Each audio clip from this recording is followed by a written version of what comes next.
যেটা জাহানারা করেছেন সেটাকে জাহানারাকে সাধুবাদ জানাই। মিডিয়ার ফোকাসটা নারী ক্রিকেটে সেভাবে নেই, অদূর ভবিষ্যতেও ঘটতে থাকবে। আজকে যে বিষয়টা নিয়ে কথা বলবো সেই বিষয়টা নিয়ে কথা বলার কেউ আমরা বলবো সেটা কখনো কল্পনা করিনি। আমরা সিনেমায় দেখেছি, গল্প শুনেছি, বাস্তবে বাংলাদেশ ক্রিকেটে যৌন নিপীড়নের ঘটনার অভিযোগ তুলেছেন তাও খোদ সাবেক বাংলাদেশ নারী দলের অধিনায়ক জাহানারা আলম।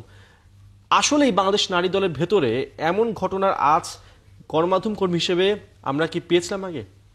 দেখুন, এইরকম ঘটনা অনেক আগে থেকে টুকটাক শোনা যাচ্ছিল, কিন্তু এরকম আউটবাস্ট করার মতো কেউ ছিলেন না বাংলাদেশে। এই মেয়েরাই যখন প্রথম থেকে খেলতেন, কোনো কিছু ঘটলে তারা কিন্তু কোনোদিন মিডিয়ার সামনে এসে প্রকাশ করেনি, বরঞ্চ তাদের কাছে জানতে চাইলে তারা কিন্তু আড়াল করেছেন, যার ফলে আজকে এত দূর কিন্তু বিষয়টা গড়িয়েছে। যদি প্রকৃত ঘটনা উদ্ঘাটন না করা হয় তাহলে হয়তো অদূর ভবিষ্যতেও ঘটতে থাকবে। স্কিন শুষ্ক রুক্ষ হয়ে যাবে বলে কি বাইরে যাবে না? জাস্ট 1 2 3 4 করো, স্কিনটাকে রিভাইভ করো। বাংলাদেশের ক্রিকেটে যে সমস্যা সেটা হচ্ছে যে এই জায়গায় মিডিয়ার ফোকাসটা নারী ক্রিকেটে সেভাবে নেই। যদি মিডিয়ার ফোকাসটা টোটালি নারী ক্রিকেটের ছেলেদের মতো থাকতো তাহলে আজকে এরকম ঘটনা ঘটতে পারতো না।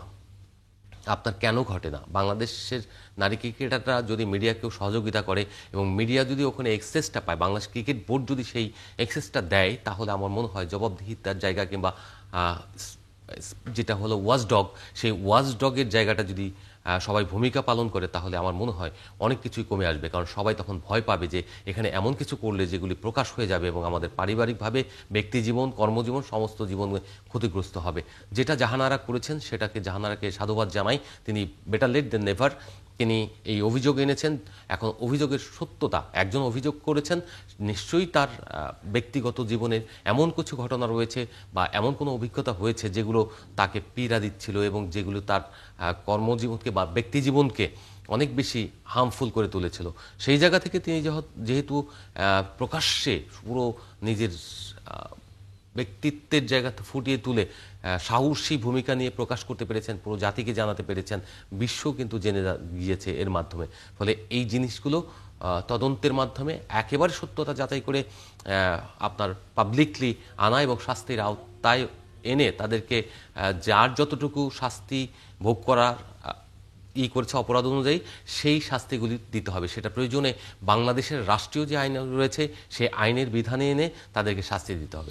এখানে আমরা কিছু নাম পেয়েছি, জাহানারা যে নামগুলো বলেছেন তার মধ্যে একজন রয়েছেন যিনি প্রয়াত, মারা গেছেন, জাতীয় দলের ইনচার্জ ছিলেন তৌহিদ মাহমুদ, এবং নির্বাচক যিনি আছেন আসলে মঞ্জুরুল ইসলাম। যে মানুষটা মারা গেছে তার বিরুদ্ধে অভিযোগ করা হয়েছে। ঘটনার গুরুত্ব তাহলে তো অনেক বেশি, না হলে তো এমন গুরুতর অভিযোগ একজন মৃত ব্যক্তির পক্ষে আনা সম্ভব হতো না যদি কিনা ঘটনা সত্য না হতো। দেখুন, এই সত্য বা মিথ্যার জায়গা তো ওয়ান পাক্ষিক হয়ে গেছে। এখন উনি বলছেন, কিন্তু যে লোকটা মারা গেছে তার ব্যাপারে তো আসলে আমি বা আপনি কেউ বলতে পারবো না। তিনি থাকলে হয়তো আজ জবাবদিহি করা যেত, কিন্তু যেহেতু নেই তারপরেও বলবো, যদি এরকম ঘটনার তাদের আরেকজনের নাম বলেছেন যিনি সহযোগিতা করেছেন এবং বলেছেন যে তৌহিদ ভাইয়ের বিষয়টা তুমি দেখো, যদি তাই হয়ে থাকে তাহলে তাকে ধরা উচিত এবং তাকে ধরে জেরার মুখে দাঁড় করিয়ে তারপরে যে সত্য ঘটনা সেটাকে প্রকাশ করা উচিত। যদি তিনি সেই প্রায়ত ভদ্রলোক যদি করে থাকেন, তিনি তো প্রায়ত তার পরিবারের উপর এখন যে নেতিবাচক প্রভাব পড়ছে সেটা কিন্তু খুবই বিপজ্জনক। তারও কন্যা রয়েছেন, জাহানারা নিজেই বলেছেন। এখন বিষয়টা হচ্ছে যে যারা জাহানারাকে অ্যাপ্রোচ করেছিলেন তৌহিদ মাহমুদের জন্য, জাহানারা যেটা ভাষ্য অনুযায়ী তাকে যদি করা যায়, কাঠগড়ায় দাঁড় করানো যায় এবং তিনি যদি সাক্ষী দিয়ে সত্য স্বীকার করেন বা তার কাছ থেকে সত্য বের করা যায়, তাহলে এইটার প্রকৃত জিনিসটা বেরিয়ে আসবে যে তৌহিদ মাহমুদ আসলে গিল্টি ছিলেন কতটুকু।